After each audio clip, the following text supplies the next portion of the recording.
I have to wait for Anna to be here. Okay, now that Anna's here, and Lindsay, we can get started. Mia asked me if I would do the introduction. I can't tell you, I literally cannot tell you when I first heard of Wayne Wiegand, Professor Emeritus at this school. I don't even remember what year he started here. 2003, January. 2003, January. He and I always butted heads because we both wanted to teach the Information Needs of Adults class, which still to this day is my absolute favorite class to teach. I did defer to him periodically, and he deferred to me periodically, so it was nice we got to sort of go back and forth in teaching it in our somewhat different ways, but also in some ways very similar ways. As you all know, Wayne is perhaps the most distinguished library historian of this generation. He's done more, I think, to promote libraries, librarianship, and the history of libraries, and issues related to the place of libraries in our cultural universe as it currently exists, than anybody else I can think of.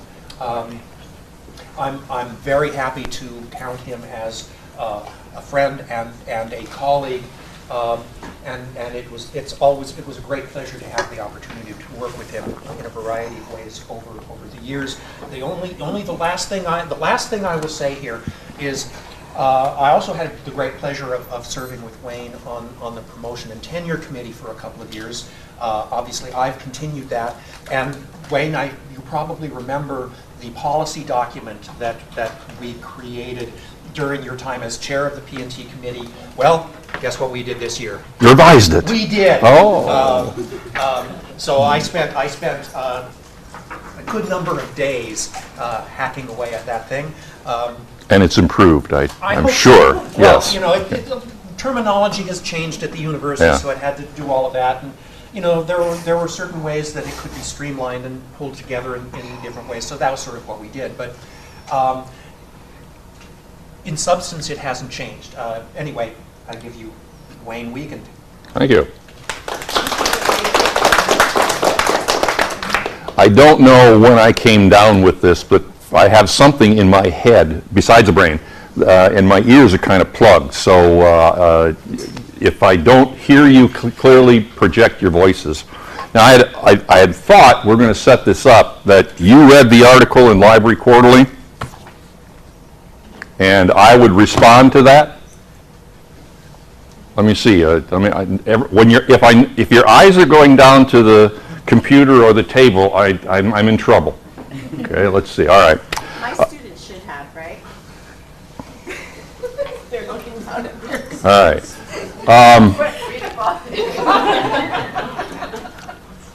I am currently on a 28-city book tour to promote Part of Our Lives, People's History of the American Public Library. Every word in that title was carefully chosen. The phrase "part of our lives" kept popping back at me as I did research. And it was the people who used public libraries who would give that description. For example, when Branch Library of the New York Public Library System in 1982 closed for renovation, users were invited to celebrate the closure.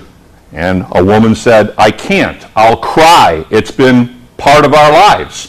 So that phrase comes back again and again and again in library history.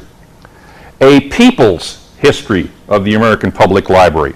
Unlike most of the literature you read, which is from a top-down perspective, from the perspective of the library managers, the library trustees, this is from the perspective of the users, from the bottom up. And I use the phrase that I plagiarized openly from my former colleague at University of Wisconsin-Madison.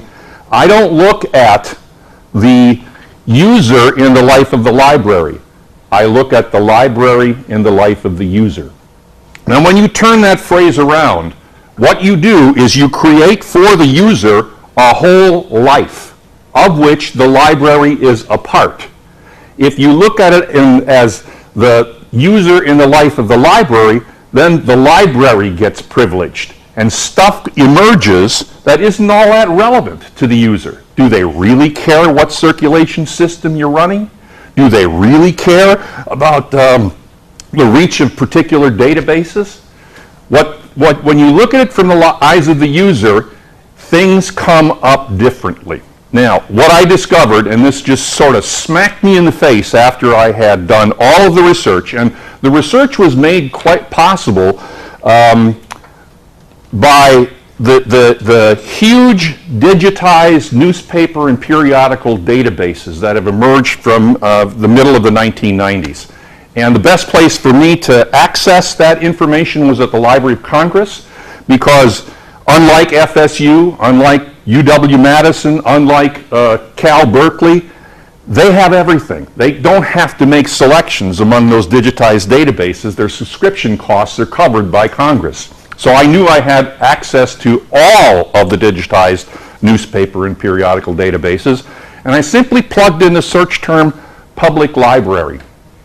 And literally tens of thousands of messages came back to me quoting in letters to the editor, the users of public libraries since public libraries opened in the 1850s. And in descriptions. I vividly remember the time that the Boston Public Library pulled all of its Horatio Alger books off the shelves because they were considered less quality than their patrons deserved. A kid named Jimmy Maroney came out of the Boston Public Library mad as hell because he wanted some of those Horatio Alger stories. And there was a reporter to record his reaction. That's in the book. I had to put that in the book because the reporter quotes Jimmy Maroney with the Irish brogue that he had at the time. So when you look at librarianship through the eyes of its users historically, and the question I was asking is, why do people love these institutions? When you look at that, what you see are three things that emerge. One is consistent with the rhetoric of our profession. That is, a lot of people went there for access to information. Information they couldn't get easily elsewhere. Thomas Edison, for example, would make a beeline down to the Cincinnati Public Library in 1867 and read whatever he could find on electricity. Wilbur and Orville Wright visited the Dayton Public Library, found a book on ornithology, which, according to their biographers, David McCulloch included, ignited their interest in flight, human flight. Barack Obama, after he returned to Hawaii from Jakarta, where his mother had him for a while, made a beeline for the library because he wanted information on Kenya, and in particular, his father, who was a member of the Luo tribe. And he records this. So information access absolutely is important to people who have used public libraries for 160, 170 years. And you can document that. But from the user's perspective, there are two other huge elements that emerge from the historical literature. And I'm not going to list them in particular order, nor am I going to say information access is the most important thing public libraries do.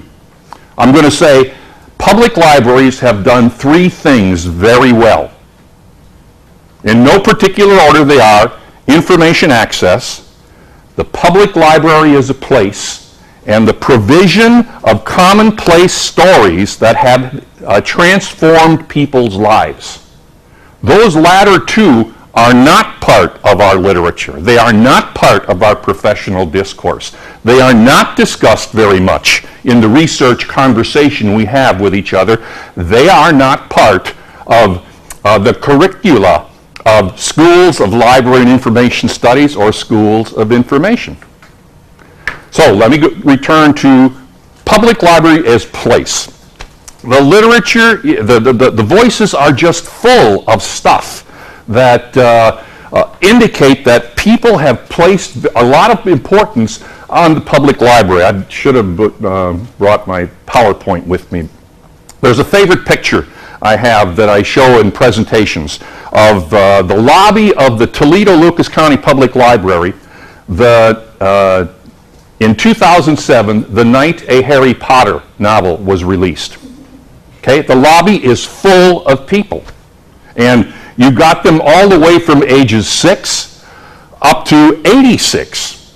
And they're all ethnicities, all races, both genders. And they're filling this lobby waiting for the Harry Potter novel to be released in the public library. That particular picture says everything to me about the library's place and the sociability of reading that bring people together. Again, that's not part of our conversation in our profession. We don't study those things. I argue you have to study those things in order to understand comprehensively why people love their public libraries. So let me give you some library as place examples. 1969, a group soon to be known as the Jackson 5 performed in the Gary, Indiana Public Library. They didn't win the competition, but Little Michael was an audience favorite. 1939, young Martin Luther King enters the Sweet Auburn branch of the Atlanta Public Library, which he does several times per week. He knew the librarian very well. Her name was Annie Waters. And they'd had this game between them. He'd come up to her, and he'd stand at the desk, eyes down. She'd turn to him and say, "What can I do for you, Martin Luther?" And she always called him by his first and middle name. And he'd say, "Nothing particularly." And for Waters, that was a cue that he had learned a new big word. And he wanted to practice that word in a conversation. And so they engaged in that conversation, and she would tell him when he used the word appropriately and when he used it inappropriately. Another game they played. He'd come up and he'd say a line of poetry. His challenge, of course, was for her to remember what the poem was and complete the poem, which she did more often than not. In addition, Annie Waters had organized a series of programs in which people in the black neighborhoods of Atlanta would come in and discuss books. And one particular author they discussed with some regularity was Mahatma Gandhi. Martin Luther King Jr. wanted access to those books, but he only had a children's card. He needed an adult card to check them out. So Annie Waters says, "Go get your dad, we'll get him an adult card, and you can check the books out on his card." Why his dad didn't have an library card in the first place, I don't know. At any rate, that's what happened. And she says he read every one of those books that the library had. Now think about that. Think about what happened in the 50s and the 60s, and Martin Luther King calling upon Gandhi as a stereotype. And it goes back to the Sweet Auburn branch of the Atlanta Public Library. Reading, place. Another example. Oprah Winfrey. In a small Milwaukee apartment in 1963, she read A Tree Grows in Brooklyn. Story of Francie Nolan, who is humiliated throughout life. And in her humiliation, she finds comfort and solace in the books lining a public library shelves. Reading. Sonia Sotomayor. Her father died when she was 9. She took refuge in a Bronx public library where she just immersed herself in the books that were there. And she, in her autobiography, says, "I got through that summer because of those books." But she also identifies Nancy Drew as being one of the most important characters in her life. And she reflected, she'd say, "You know, I'd go to bed with these plots in my head, and I'd work through the plots, and I found my mind worked like Nancy Drew." Now, think about Nancy Drew here. Nancy Drew gave females the power and the authority to be A, female, A, B, intelligent, and C, independent, all at the same time. But librarians at the time thought Nancy Drew was trash. Sonia Sotomayor did not get Nancy Drew from her local public library. New York public librarians refused to stock it. Instead, she got them from her mother for good behavior.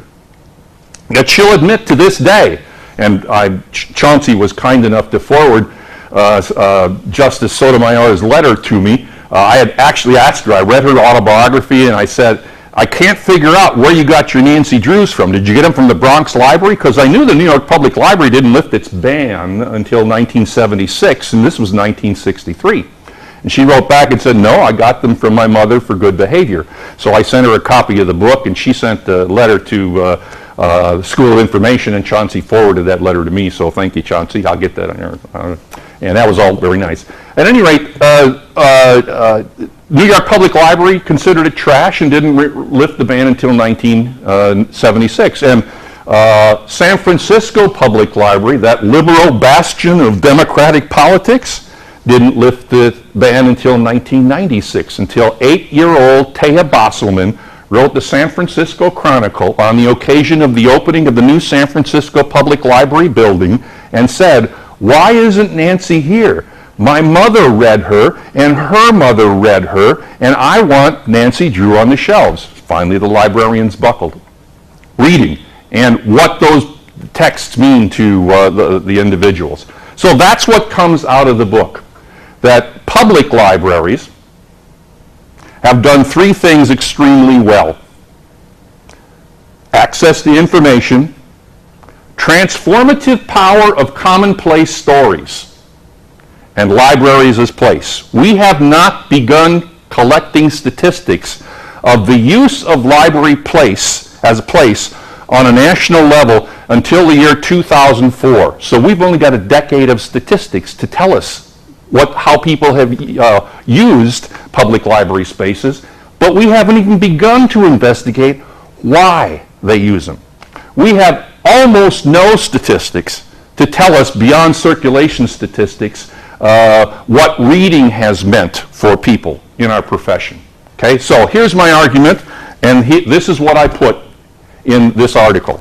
Our discourse, our professional discourse, is too narrow. A way to illustrate that is a new book that came out last year by Susan Pinker called The Village Effect. Let's see if I think I cited it in here. I want to get the title accurately. The Village Effect, How Face-to-Face Contact Can Make Us Healthier, Happier, and Smarter. And what Pinker does is harness a new emerging field called social neuroscience. And social neuroscience is telling us that the more face-to-face contact people have, the happier they are, the healthier they are, and the longer they live. My argument is, if this history is accurate, it has been a central civic institution that has fostered face-to-face contact in multiple ways. Scores of ways, hundreds of ways, thousands of ways that have made face-to-face contact more possible. Okay? I asked the research question, and this is a researchable question. Do public library users live longer, happier, and healthier lives than non-users do? There actually is some research coming out of the Pew Center which says that people who use public libraries are more civically engaged than people who do not use public libraries. But go ahead, research that question. Find out if public library users live longer, happier, and healthier lives. And if the answer is yes, the next step is why? And I argue, if you're going to address that question, you absolutely have to consider library as place and reading and the transformative power it brings to individuals who interact with culture, with texts of all forms. I don't mean to define reading as eyes on a printed page. I also include ebooks, but I also include viewing, and I also include listening. They're all stories in different cultural forms, stories that people have used since time immemorial to help them make sense of their daily lives and explain the world around them. Okay? So that's the challenge. I'm going to toss that out to you. That's what I discovered in this book. Tell me where I'm wrong. That was call and response. I called, now you respond. What if we don't think you're wrong? Yes, Nancy. Dr. Wiegand, Ooh, that sounds ominous. I think you're wrong in one respect as far as library as a place. I think it's having a